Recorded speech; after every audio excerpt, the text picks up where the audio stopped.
Hello everyone, my name is Ryan and welcome to my channel. Today we're going to be making the Prison Realm from Jujutsu Kaisen. The Prison Realm cube is a special grade cursed object, containing a barrier capable of sealing absolutely anything or anyone inside of an escapable pocket dimension. That is until the holder of the cube decides to release them, if that ever happens. So the first step is going to be 3D printing a model. Here I went on Thingiverse, which is my favorite place to find anything, and found a great one. Uploaded to my 3D modeling software, and then I cut it up into 6 pieces to make it easy to print. Set up supports, and here we go.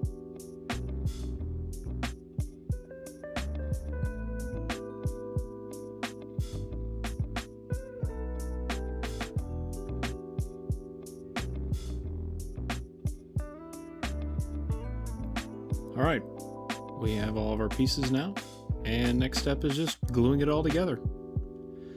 At first I was going to use the super glue, but super glue does not really bond well with PLA plastic, especially if you buy really cheap super glue, which that's what I do every single time. So I just hot glued the inside of the seams, and it held together really well. I was quite pleased. Now just put this last face on here, and we're good to go. The cube is officially together. Now I'll just clean this in real time, no biggie. And up next is prep work, which is just a fancy way of saying I'm going to file, primer paint, and sand this thing over and over until I like how it looks. Prep work is one of those things when it comes to 3D printing that really takes it from, oh wow, you just ran it through the 3D printer, to how did you make this?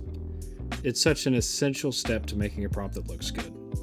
And with this, you just start with a little filing, then you throw on a coat of primer, then you take some 320 grit sandpaper, and you start sanding.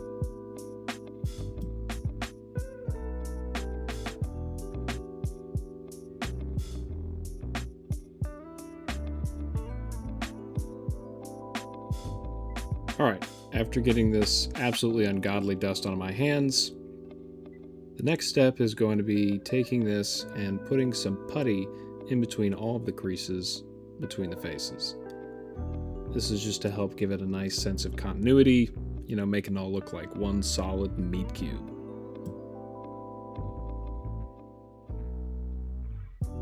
I started with this putty knife, but eventually just started smearing it on with my fingers because, I'm not trying to get level 5 drywall here. I'm just looking to fill the creases.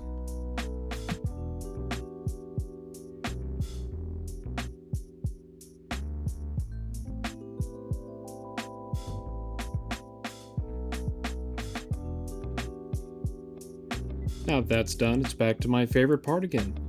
More sanding. I love sanding. It is the best thing in the world. I love the sound of it. I love the texture on my hands. All of it. Now more filing.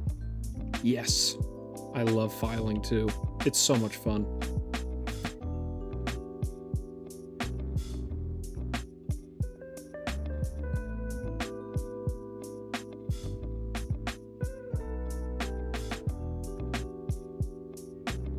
Alrighty, I like how this looks. I think the prep work is sufficient. So we're going to throw one more coat of primer paint on, and we're ready for the biggest step.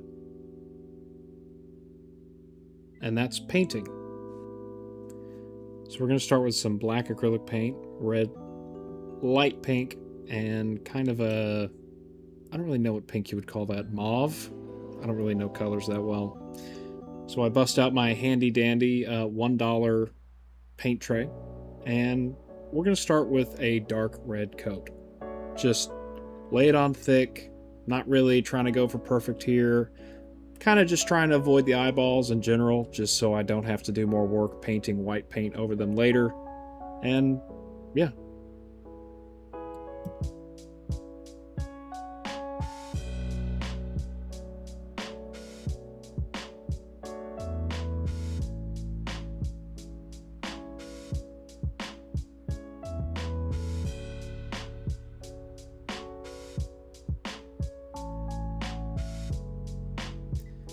Alright, Now that we have the base coat of dark red on, what we're going to do next is just grab a little bit of a lighter red, and we're just going to kind of do a layering thing. You know, I'll be honest, this is my first meat cube with eyes. I don't really know how to paint it that well. So what I'm just starting with is a dark red, and I'm just going to go lighter red, lighter red, lighter red until I get a look that I like. And it's really just kind of an experiment, because the nice thing about painting is inevitably, when you mess it up, you can just paint over it.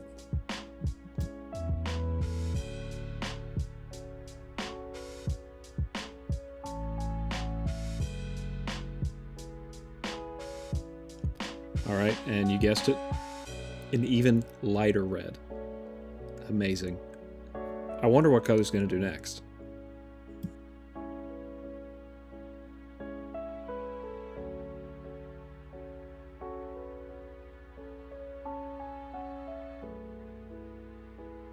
Alright, so I've got 3 coats of red paint on here, you know, from dark to light. I am liking how the dark is sitting in the recesses and stuff, but it just isn't really looking as gross as I want it to. So I'm going to hit this with some pink. Give it a nice, like, fleshy, disgusting look. I mean, I know the Prison Realm cube is not pink, but, you know, it also doesn't exist in real life, so I'm kind of taking creative freedom here. And I'll be honest, the second I started putting this pink on, it was like, oh, okay. Yeah. I mean, look at the difference. Red tomato versus, like, disgusting flesh. It's exactly what it needed. And that's the great thing about painting. You know, you just screw around until you find something that works. So up next, I'm going to take this really, really light pink and just lightly go over a couple of areas. You know, kind of just to give it a nice, disgusting, diseased look.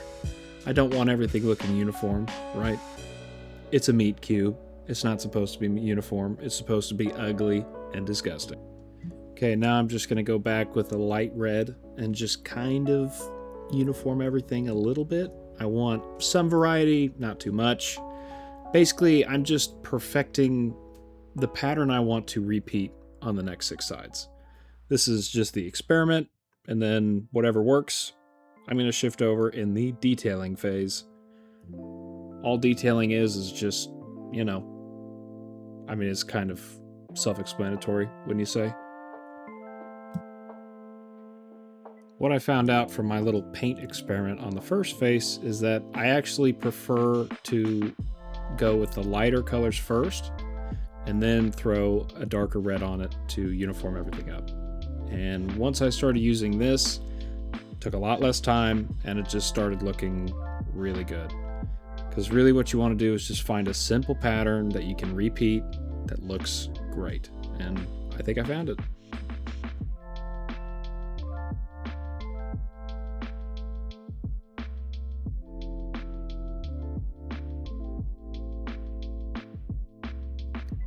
Alright, now that all 6 sides have gotten the flesh treatment, I'm liking it.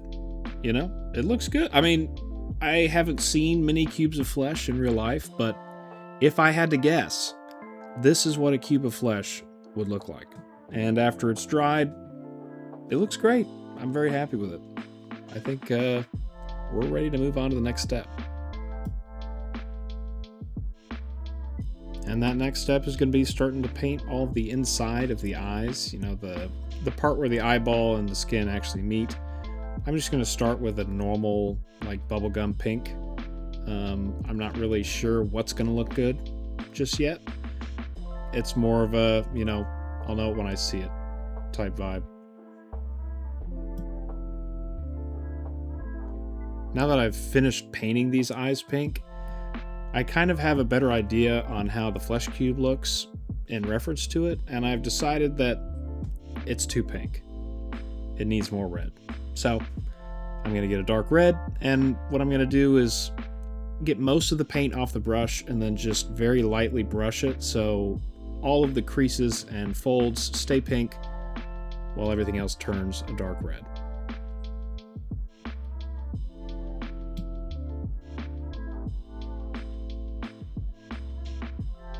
Alright, now that I've fixed the color issue, it's back to painting the eyeballs pink.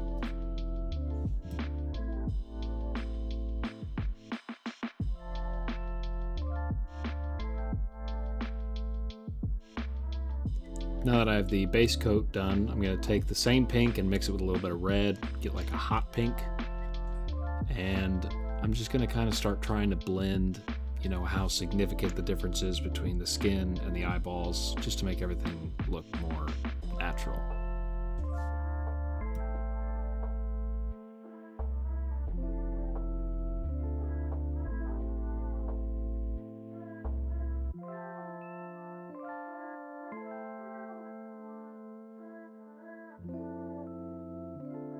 All right, now that we've generally finished with the detailing step, up next is a different step.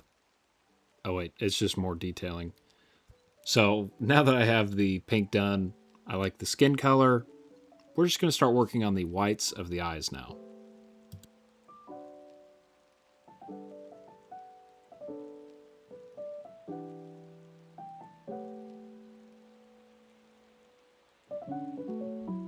The main reason I'm already painting the whites of the eyes rather than finishing everything else is because I need to see how all of the colors mix together before I'm done. So the best way to do that is to just get all of the most clashing colors together first, and then kind of figure out how everything mixes afterwards. So what I decided is that the pink of the eyes are not red enough, so I'm going to bake an even hotter pink and start lining the inside of all the eyes to give it like that kind of gross bloodshot look.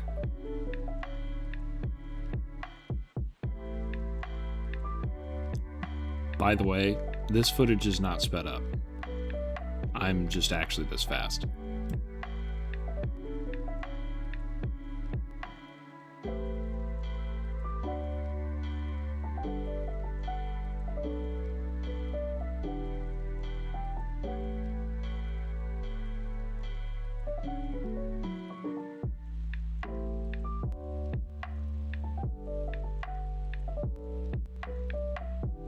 Alright, now that I've gotten all of the eyeballs lined back in, I like the transition between the red skin, the pink eye, to the white. Up next, we're going to make the skin even darker. I kind of want like almost a scab look, and I think the only way I'm going to get that is by taking like a significantly darker red and very lightly going over it one more time just to really accentuate everything. And I'm glad I had that feeling because it just sold the piece. It finally made every single little detail pop out just so dramatically. It was perfect. It's exactly what it needed.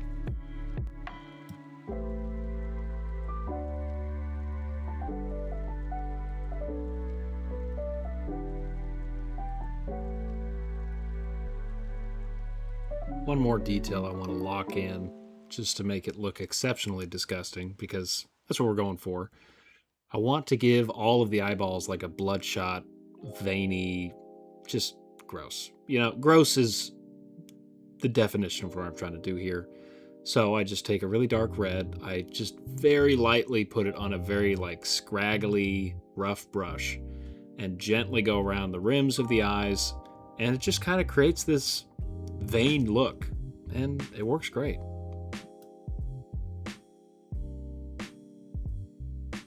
Now that we've finished all the major details, we can move on to finishing the eyeballs. And first up is going to be doing the irises. Now, I don't draw eyeballs, I don't paint eyeballs. I don't really know how to do it, so I'm just going to start out by roughing some circles on each of the eyeballs to give me a good size. I want them to vary a little bit, you know, I don't want everything looking uniform. They've all got to be looking different directions, and I'm just playing it by ear.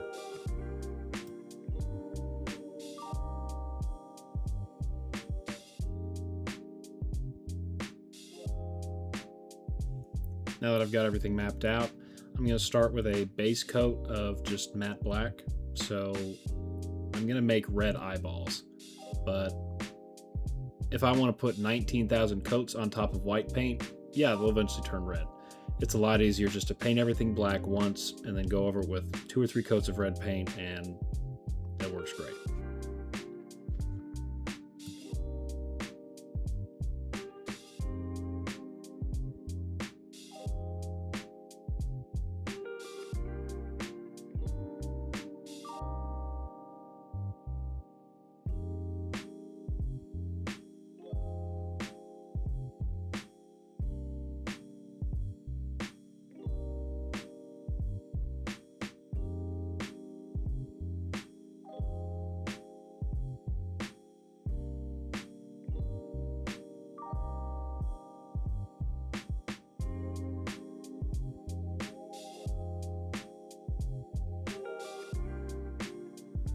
Next up, I'm going to go over the black circles with a dark red.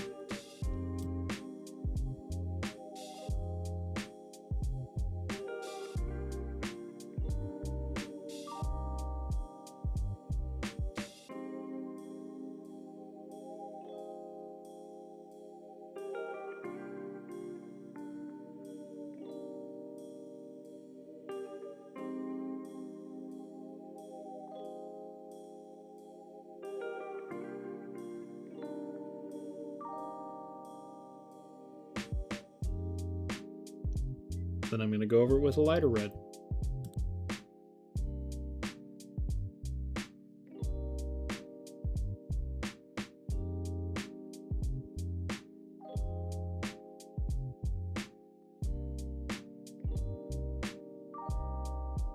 Okay, we are now ready for the final touches.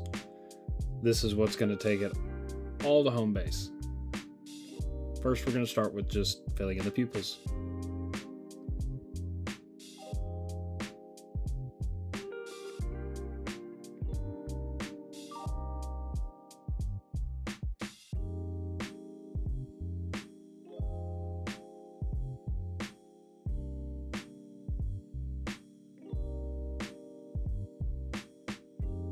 Next up is using a little bit of UV resin. Now, UV resin is it's really great for gross things like eyeballs because it just gives it that gloss look, that wet, disgusting look. It's going to make this thing look awesome.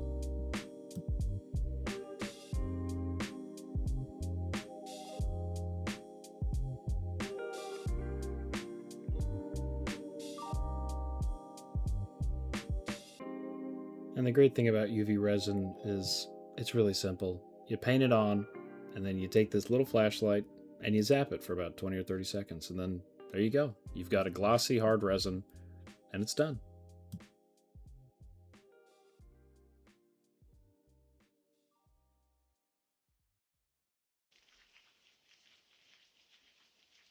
Even just doing one eyeball, and you can see how much better it looks than the rest.